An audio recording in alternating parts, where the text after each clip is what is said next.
So I used to think making $1 million in a business was something other people were built for. I didn't grow up around entrepreneurs, nobody in my family owned a business, and I definitely didn't understand what scaling really meant. I was just someone who didn't want to settle for the same outcome that everybody around me accepted. And when I finally hit 7 figures, I realized that most of the problems I went through were completely avoidable. Not because I was doing the wrong things, but because nobody ever gave me the right framework. So if you're anywhere between an idea and a few $100,000 a year, this video might save you years. These are the 7 lessons that I wish someone told me before I made my first million. Lesson number 1 is systems scale and people don't. When I started, effort worked. Effort got me from 0 to 10 or $20,000 a month. It covered every weakness because I could outwork everything. But effort doesn't continue to scale. It just gets you to the starting line. As your volume increases, the business exposes every single gap that you've been hiding with work for the past however many years it took you to get to where you are. Most founders think that hiring is the fix because in your head it feels logical. You're like, I'm maxed out, I don't have any more time, so more people must equal more output. But if the system is unclear, adding a person doesn't improve anything. It just puts another person into the same broken structure operating at 10 or 20% of productivity. Now, when I hit around $30,000 a month, I made my first panic hire. There were no processes, there were no steps, no guidelines. I basically said, here, can you help with all? And nothing improved. And that's when I learned that you can't hire your way out of chaos or a structure that doesn't work. You have to build the system before the person. Ask yourself, do I really need to hire right now? Or could I just increase my bandwidth with better systems and SOPs first? That way, you buy yourself some profit by fixing the real problem, and when you do hire, they have a guideline to actually follow. Lesson number 2, hiring too early traps you in the same spot. I talk to business owners on a daily basis, and this is one of the biggest problems that I see. People get into this bad habit. Overwhelm, or just because you're overwhelmed, doesn't mean you need a person. Overwhelm means the system isn't defined. I hired too early more than once, and I see it all the time. I expected people to fix problems that I hadn't clarified, and every time the result was exactly the same. They didn't save me time, I had to explain everything, and mistakes were made that were actually my fault, but I blamed them for in the beginning. And the business did not grow. A hire multiplies what already exists. If you have clearly defined SOPs, output will go up. If you just have a group of people that are rowing in different directions, you either don't move at all, or you don't know where the hell you're going. Lesson number 3, churn is usually a leadership problem, not the actual team itself. Here's what I mean by that. Every business hits churn once they start to scale. Churn is the rate at which you lose clients. So if you have 100 clients and you lose 10, that's a 10% churn. So typically growth happens when we kind of figure out the marketing and sales part of the game, and then we realize that we weren't prepared for the best case scenario. And now, I'll stop there for a second because this is a real thing that people should deal with. Making long-term decisions is one of the best things you can do for yourself in business. You want to be prepared for the best case scenario. There's a lot of times where I see people are just marketing and selling and they get good at the thing, but they never got the product to a point where they could, or the systems to a point where they could manage scale. Now, this is why most businesses that make it beyond $30,000 a month will never make it past $100,000 a month. Now think about that. That's like a real stat. When the founder starts seeing customers complain and clients leaving at a faster rate, everyone diagnoses the problem incorrect. 90% of business owners will say, it's my employees and they're incompetent. They just can't do the job like me and they never will. And then you're forever stuck fixing every problem yourself and you're putting out every single fire and never scaling because you're trapped in this false belief. The reality is that there is most likely a multi-billion-dollar company that's in the same industry as you. So why did it work for them and why were they able to figure it out and you weren't? The mistake is assuming that it's the team's fault. Most churn starts way earlier. There's unclear expectations, unclear onboarding, unclear communication, unclear scope, unclear next steps, and it's almost 100% of the time a leadership issue. You don't know how to build a team. You don't know how to get people bought into your mission. You don't know how to create other leaders. And because of this, when things break, it looks like it's the employees, but maybe it's who's actually leading them. Actually, not maybe, it is who's leading them. Lesson number 4, your identity sets your income ceiling. This one took me the longest to understand. You can have the right offer, the right customers, the right strategy, but if you still see yourself as someone that's trying to grow a business, your decisions are gonna reflect that. There's a phase where the business should have grown way faster for me. We had demand, we had the results, we had lots of momentum, but I held things back. Not to get woo-woo with it, but when you genuinely start to believe, or when I genuinely started to believe that I wasn't wasn't like every other founder that gets stuck. I got way more resourceful. I asked the right questions. I thought long-term, etc. You need to step into the future version of yourself that's running a multi-million-dollar company. Trust me, this is the part some people ignore, especially logical thinkers like myself, but it actually worked. I want you to picture yourself in 5 years, multi-million-dollar company. Now, think about meeting that version of yourself. How would they walk? How would they talk? What time do they wake up in the morning? How often do they exercise, etc.? Start becoming that person now, because you don't achieve the goal and then become that person later. You become the person and then you achieve the goal. That's how it works. If you have the same habits and routines, nothing is gonna change. If you wanna grow your company, act like the person who already has. Lesson number 5, every level breaks something, and that's normal. One of the most freeing realizations is that every level exposes a weakness in business. At $10,000 a month, fulfillment breaks. These are just examples. At 30K, it's communication. At 50K, it's capacity. At 100K, systems break. And when we personally hit $50,000 a month, it felt like everything fell apart at once. And we hit a ceiling. I thought something was wrong with me or the business model itself, but then I realized that growth just exposes your company's inefficiency. Instead of getting pissed off that things aren't working, how about we play a game of problem solution? Every problem has a solution. And I say this so much, it's not even funny. My team is extremely annoyed of hearing that probably. Diagnosing the correct problem is a game, and solving one problem at a time is another game you have to play. I hate a founder that makes 20 changes to see what works, because best case scenario, everything breaks and you revert back.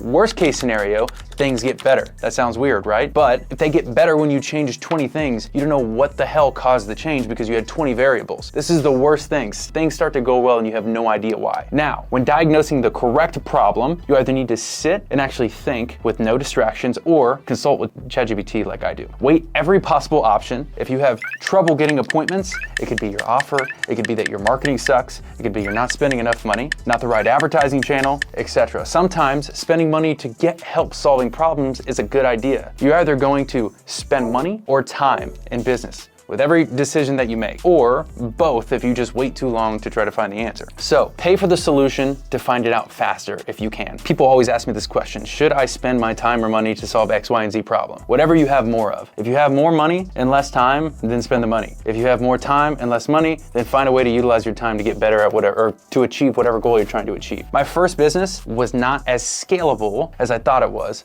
and I was in complete denial. Sometimes you only need to make slight changes for massive results. When I went from a low-ticket marketing agency for gyms to building CRMs for businesses, that changed everything for us. So remain optimistic, look at your problem, diagnose it. You should be an expert at this after your first couple of years in business. Lesson number 6, making fast decisions is a necessity. Now this is a huge one. The amount of founders that I see that just move too slow is insane to me. I don't know if people just are afraid of making decisions or what, but listen closely because I'm about to put this into perspective. You make hundreds of decisions per week for your business. Hundreds, probably more, and you don't even realize it, but you do. If you have a bad habit of being very slow, your business will have a bad habit of growing slow. Now, here's an example. I had a client with a community coaching platform that was processing about $30,000 a month in transactions, and he needed to switch to a more website-friendly purchasing process. At least that was one of the ideas that we had. And his current merchant processor didn't allow having those types of transactions embedded on the website, right? So we needed to find a different solution. 4 to 5 months pass. I reach out to him and I ask for an update on this. And he said they're still reviewing the right solution. And I was pissed off just from hearing that. You have an opportunity to remove your human element for selling entirely, which is basically unlimited scale at that point if you actually get it to work. And 5 months later,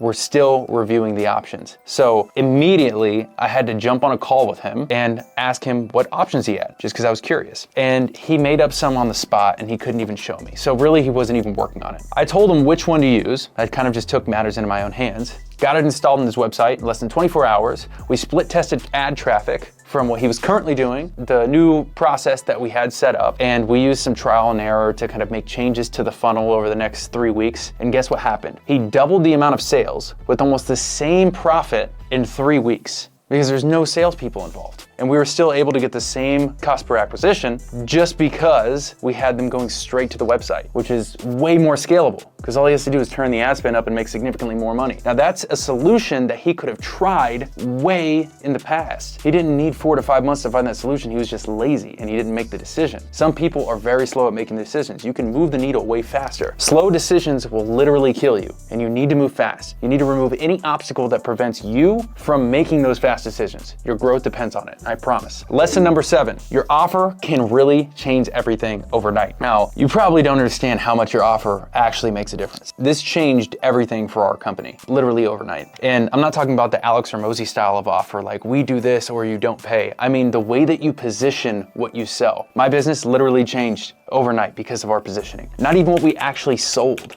just the way that we told people we were selling it. How crazy is this? This is a perfect example. We had a tax expert. I like using client examples instead of for myself. We had a tax expert that was running Facebook ads for about 15 months, consistently spending roughly $1,500, which is more than enough. And his ad said, download my Founder Ready packet on reducing your taxes over the next 12 months. Basically, it was just a PDF. So I asked, what do you want them to do with this? And he goes, download the ebook. And I'm like, oh, so them downloading your free ebook is gonna get you to scale your business. And he goes, oh, I see what you're saying. I want them to use my bookkeeping services. So he's basically just collecting their information, right? It was like an indirect call to action. He just wanted to get their info so that he could pitch them later on. You're getting them to download your ebook so you can pitch them your actual services, is what I told them. This doesn't work well, and it's what I said earlier, an indirect call to action. So the way you wanna run this is, I solve your problem. Like when you're running the ads, you basically wanna say, I solve your problem and I do it differently. And that is it. We switched his entire offer. We removed the ebook. We took it,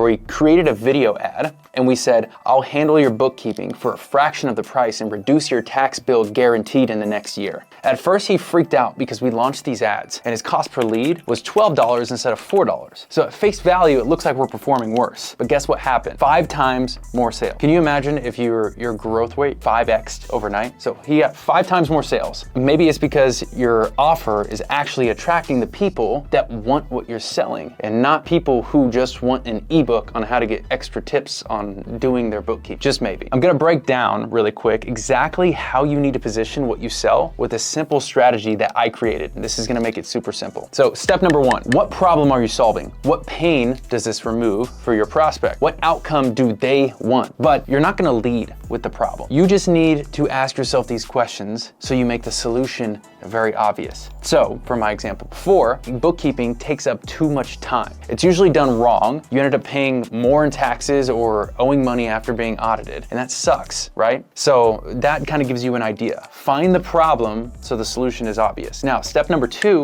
is actually finding the solution and then making it sexy. I do your bookkeeping for you. That's the basic boring version of what you're doing, right? But now you need to sexify it. So just turn the functional thing that you're doing and make it like a done-for-you cohesive thing. Like, I handle your entire bookkeeping system end to end and reduce your taxes while saving you time. That sounds way better, right? Now, step number 3, you need a differentiator. What is different about you? Are you faster? Are you cheaper? Are you simpler? Are you more customized, etc.? Anything that's implying that. This isn't like the ad they just saw before, because people are just scrolling and they're opting into whatever they see, right? And then they're gonna go with the best option. You're trying to show them that you're not like the ad that they just saw before yours. What is differentiating you from your competition? So you could add in half the time at the end of your statement, or for a fraction of the price, or in less than 30 days, in less than 48 hours, whatever your timelines are, something like that. Their subconscious thoughts are, you state the solution and they're like, wow, this is great. And then you make it sound complete and they go, sick, that would be extremely helpful.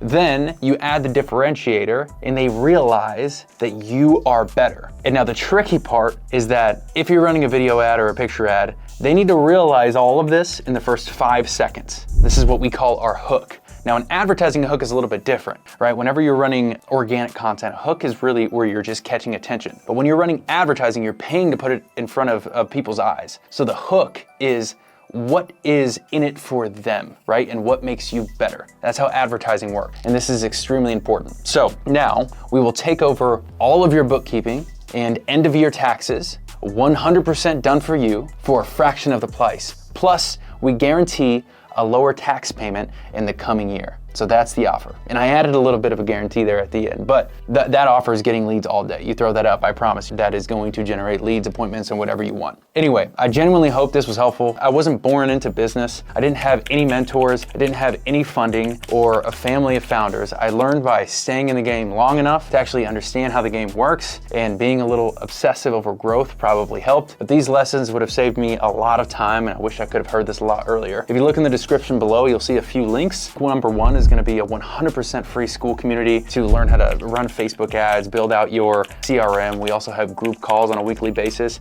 as well as if you want to see what it's like to potentially work with us, you'll see a booking link down there as well. Thank you for watching. We'll catch you in the next one.